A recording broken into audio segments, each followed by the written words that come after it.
What you do during the last 60 minutes of your day, and really the last 30, determines who you be the next day. And who you be determines what you do, and what you do determines what you have. There's actually a great book called As a Man Thinketh by James Allen, and he says, you get in life not what you want, but who you are. And it's at night that you commit to and you decide who you're going to be tomorrow. And one of the most powerful things you can do at night, rather than staring at your phone and just being thoughtless or being reactive, is literally to kneel down and pray. Give yourself some space. Go somewhere private. Actually, yesterday I did this with my wife. She was sitting on the computer doing some work, and I sat down, and I had my journal next to me, and I just decided to kneel down, pray, and think about what I wanted to do and who I wanted to be tomorrow. And it's at night when you really commit to who you're going to be the next day. And if you sit down and pray, and if you kneel and you just talk to God, whatever view you have of God, you just sit down, kneel, try to connect, try to communicate with God, and you get to make the choice, and you get to decide who you're going to be. But you will get inspired, you will get committed, and you can pray and ask for specific help. You can pray and ask for specific guidance. You can pray and ask for specific commitment. But it's at night that you commit to who you're going to be and what you're going to do. And what you do is based on who you be. There's a great concept called be, then do, then have. You've got to actually be before you can do and do before you can have, because all behavior comes from your identity. So whatever you do is based on who you're being. Again, you get in life not what you want, but what you are. And so it's at night that you think about and you commit to who you're going to be the next day. You also commit to what you're going to do, but what you do is based on who you want to be. And what you be and do determines what you have, what you attract back, or what you create in your life.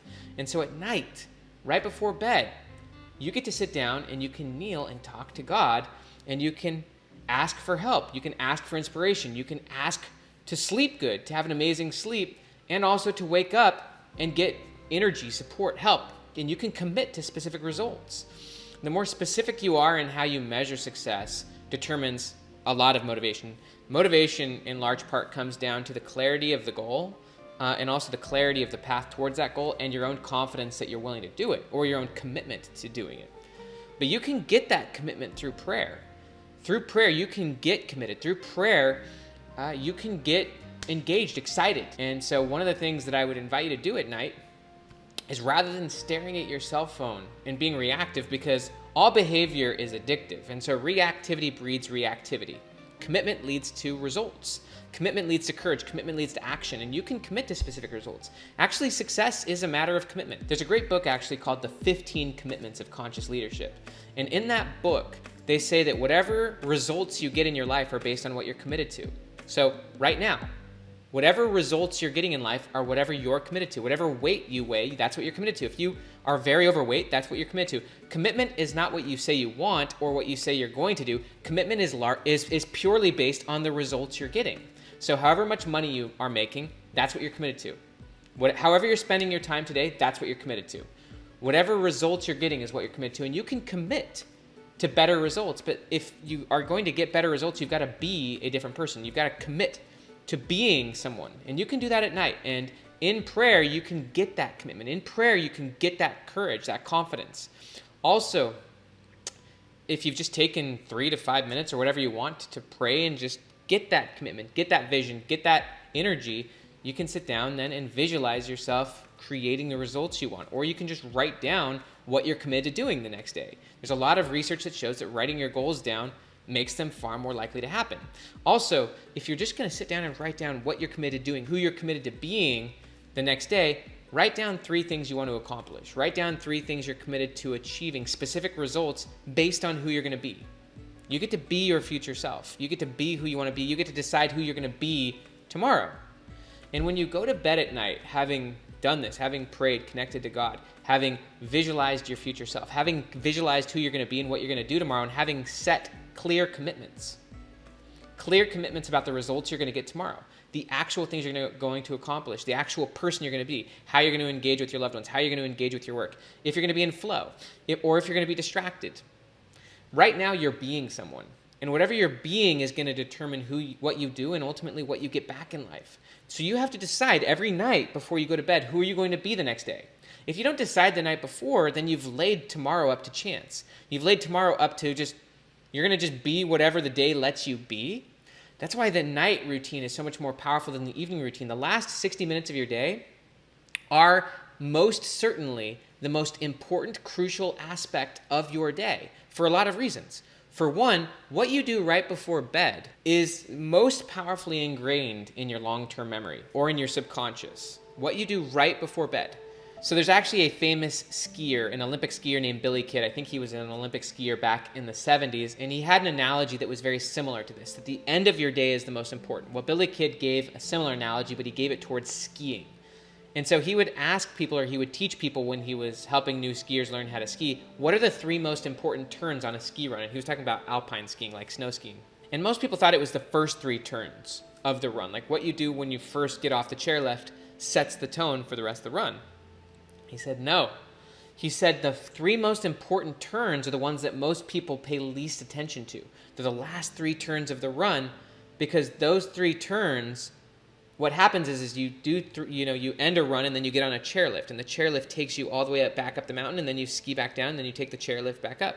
He said the last 3 turns you make are the ones that your brain and your subconscious are processing while you're going up the chairlift. You may be on the chairlift looking at the scenery, the beautiful mountains, or talking to a friend, or just listening to music or whatever, but what's happening on your subconscious is that it's fully processing and deepening those last 3 turns. So that's what happens at the end of your day. Whatever you do at the end of your day, your brain is most deeply processing while you're asleep. It's setting your subconscious. It's setting your habits. What you do at the end of the day has the biggest impact on your identity, on your subconscious, and on your habits than anything else. And so if you're having a terrible evening routine, if you're staring at your phone, if you're being reactive, then you're literally laying such a deep groundwork in your subconscious about who you're going to be the next day. Instead of laying tomorrow to chance, and instead of laying really bad habits in your subconscious at the end of your day, if you sit down and you become intentional, you pray, you connect with God, you get higher power, you get higher inspiration, you get higher levels of commitment, and then you commit, and you ask for help, and you seek that help, and then you write down specifically what you're going to accomplish the next day, and you decide who you're going to be. You got to be before you can do, and do before you can have. And if you are just trying to do your way to change, then your behavior is always going to revert back to the level of your identity. And so you've got to be your future self now. It's also easier to be 100% committed than 98% committed. That's something that Clayton Christensen said. He was the Harvard business professor. He said 100% is a lot easier than 98% because 98% means you're not actually committed. You haven't actually made the decision. There's a quote from Michael Jordan. He said, "Once I made a decision, I never thought about it again." The opposite of making a committed decision is actually what's called decision fatigue in psychology. Decision fatigue is the idea that you're weighing multiple options, but you haven't yet made a choice. You're becoming fatigued by decision, and what happens is that depletes your willpower, and you end up reverting to the most basically easy option, which is usually the path of least resistance, which is usually defaulting to the most terrible behavior. So if you want to avoid decision fatigue, what you want to do the night before is you want to commit to who you're going to be and commit to what you're going to do. And then you can go to sleep with a clear conscience. Then you can go to sleep with a plan. And you can also have written it down in your journal. What are the 1 to 3 most important things you're going to accomplish the next day? Specific results.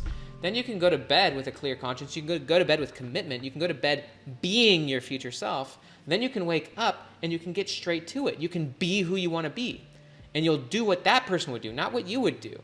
You will do what your future self would do. And by the way, your future self is not you.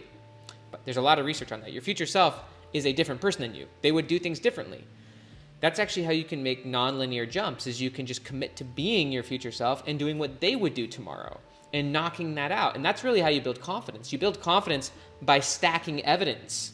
Confidence is the byproduct of prior performance. It's the byproduct of success. And so if you've committed to being your future self, and if you've actually then woken up and knocked out the most important tasks and actually made progress towards your future self, then you can look back at the end of your day and you can see evidence that you were actually being your future self. And you can write that down. These are the 2 or 3 wins that I got yesterday or today.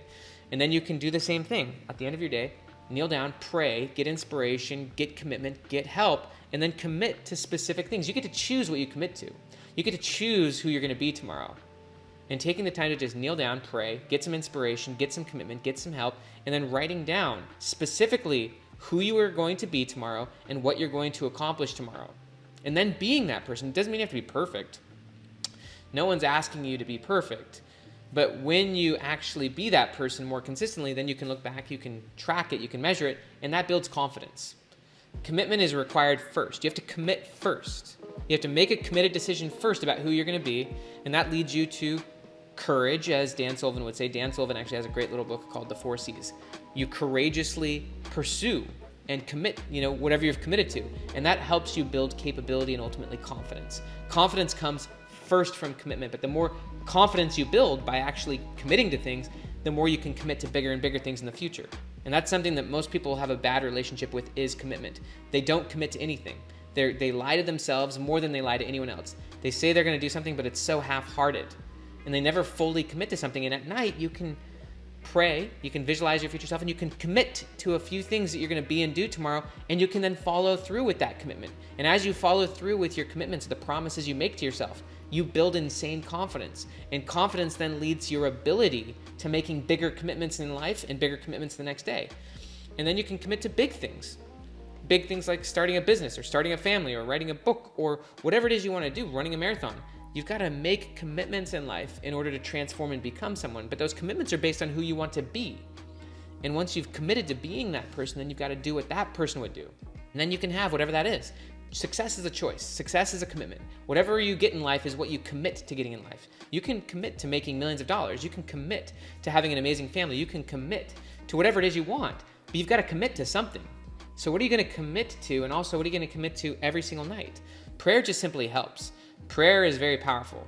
Prayer increases your faith, which is an aspect of commitment. Anything you commit to is an act of faith. It's you committing to something and believing it and seeing it and pursuing it beyond your current self. Any commitment is above your current self, and so that to a large degree is an act of faith. And praying increases your faith. Visualization does as well. And then you just have to take that bold action. And you do it from the sake of your future self. I actually applied this, and I've applied this many times. Even when I started blogging online back in 2015, I blogged from the perspective of my future self. I didn't write from the perspective of a brand new amateur. I wrote from the perspective that I was already my future self, and that led me to quickly getting tens of millions of views on my blog. So you've got to be, then do, and then have.